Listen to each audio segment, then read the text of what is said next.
नमस्कार दोस्तों, स्वागत है एक बार फिर आप सभी का पी एंड स्पोर्ट्स में। दोस्तों, वर्ल्ड एथलेटिक्स द्वारा एक बड़ी महत्वपूर्ण पहल की गई है जहां पे उन्होंने डिसाइड किया है कि ओलंपिक में गोल्ड मेडल जीतने वाले खिलाड़ियों को एक प्राइज़ मनी दिया जाएगा, जो कि इतिहास में पहली बार ऐसा होने जा रहा है। मैं आपको बताऊं कि 2024 पेरिस ओलंपिक से ही गोल्ड मेडल जीतने वाले ट्रैक एंड फील्ड के जितने भी खिलाड़ी होंगे 48 लगभग इवेंट मैन एंड वुमेन में जो हमें देखने को मिलते हैं, जिनमें रिले भी होगा, उसमें जितने भी विजेता यानी कि गोल्ड मेडल जीतने वाले खिलाड़ी होंगे उन्हें एक प्राइज़ मनी के रूप में लगभग $50,000 दिए जाएंगे, जो कि इंडियन करेंसी के हिसाब से लगभग 41 लाख होते हैं। और ये एक बड़ी राशि वर्ल्ड एथलेटिक्स द्वारा एक ऐसे इतिहास को रचा जा रहा है जो कि इतिहास में पहली बार कोई ऐसी स्पोर्ट्स की गवर्निंग बॉडी है इंटरनेशनल लेवल में जिन्होंने ओलंपिक में मेडल जीतने वाले खिलाड़ियों को प्राइज़ मनी देने का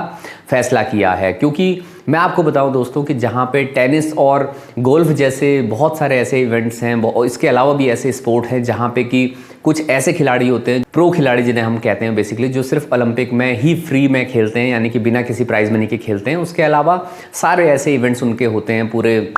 साल भर के, अगर उनके स्केड्यूल की हम बात करें, कि जहाँ पे उनको कुछ ना कुछ प्राइज़ मनी दी जाती है। लेकिन फ़िलहाल ओलंपिक के खेलों में प्राइज़ मनी देने का जो ये एक सिलसिला वर्ल्ड एथलेटिक्स द्वारा शुरू किया जा रहा है, और आने वाले समय में ये भी कयास लगाए जा रहे हैं कि 2028 के जो ओलंपिक होंगे उसमें सिल्वर मेडल और ब्रॉन्ज मेडलिस्ट जो खिलाड़ी होंगे इवेंट्स के लिए भी बेसिकली प्राइज़ मनी का जो है वहाँ पे हिस्सा रखा जाएगा, एक राशि जो है वो तय की जाएगी। और फिलहाल अगर मैं देखूँ तो हर एक गोल्ड मेडल के खिलाड़ी को, जैसा मैंने कहा कि इंडियन करेंसी के हिसाब से 41 लाख, जो कि $50,000 के आसपास होते हैं। और अगर हम बात करें कि रिले में क्या होगा, तो रिले में जो 4 खिलाड़ी होते हैं उन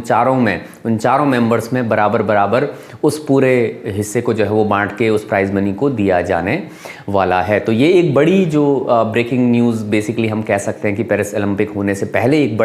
एक अच्छी खबर बेसिकली एथलेटिक्स के फील्ड में है। एथलेटिक्स के जो प्रेसिडेंट हैं सेबेस्टियन, उन्होंने भी ये खुशी जताई है कि किसी स्पोर्टिंग बॉडी ने इस तरह का कदम उठाया है, और उन्होंने इसका स्वागत भी किया है। और उन्होंने भी ये अपेक्षा जताई है कि इसी को देखते हुए अदर जो स्पोर्ट्स की फेडरेशंस हैं वो भी इस तरह की प्राइज़ मनी की जो व्यवस्था करेगी। और बेसिकली अगर हम देखें तो ऐसा नहीं है कि वर्ल्ड एथलेटिक्स ही इतना पैसे वाली एक, अगर हम कहें कि उन्हीं के पास सबसे ज़्यादा फंड है कि वो प्राइज़ मनी दे पा रहे हैं,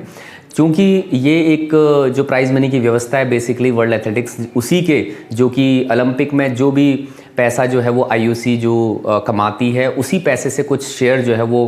हर एक स्पोर्टिंग गवर्निंग बॉडी को इंटरनेशनल लेवल की जो है उसको वो शेयर दिया जाता है। और उसी शेयर में से बेसिकली वो ये तय किया गया है वर्ल्ड एथलेटिक्स के द्वारा कि यहाँ पे जो है हम प्राइज़ मनी के तौर पे जो है $50,000 एक खिलाड़ी को, हर एक गोल्ड मेडलिस्ट खिलाड़ी को यहाँ पे देने जा रहे हैं। अगर हम बात करें कि इंडियन एथलेटिक्स में जो कि सबसे बड़ा नाम हम जानते हैं, नीरज चोपड़ा, जो कि जेवलिन थ्रोअर हैं, पिछले ओलंपिक में गोल्ड मेडलिस्ट रहे हैं, उन्होंने इसको बड़ा सराहा है। उन्होंने कहा है कि एथलेटिक्स या किसी भी एथलीट को एक तरह से फाइनेंशियल जब सपोर्ट दिया जाता है फेडरेशन के द्वारा या किसी भी बड़ी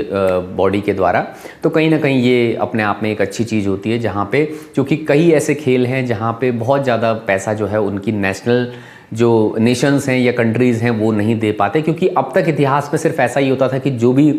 मेडलिस्ट खिलाड़ी होते थे उनको गवर्निंग बॉडी ना देते हुए बेसिकली उनका नेशन या उनका जो स्टेट है, इस तरह की चीज़ें, जैसे इंडिया में भी हम देखते हैं कि मेडलिस्ट को जो है वो सरकारी नौकरी, ज़मीन और पैसे की व्यवस्था बेसिकली सरकार करती है। तो ये सारी चीज़ें बेसिकली इस मुद्दे पे मुझे आपसे शेयर करनी थी, जहाँ पे बड़ा अच्छी पहल वर्ल्ड एथलेटिक्स के द्वारा की गई है। और उम्मीद यही है कि 2028 में ये सिर्फ गोल्ड मेडलिस्ट को प्राइज़ मनी देने तक ही ना रहे, बल्कि जो सिल्वर मेडलिस्ट और जो ब्रॉन्ज मेडलिस्ट हैं उनको भी इस तरह की प्राइज़ मनी की व्यवस्था की जा सके। तो फिलहाल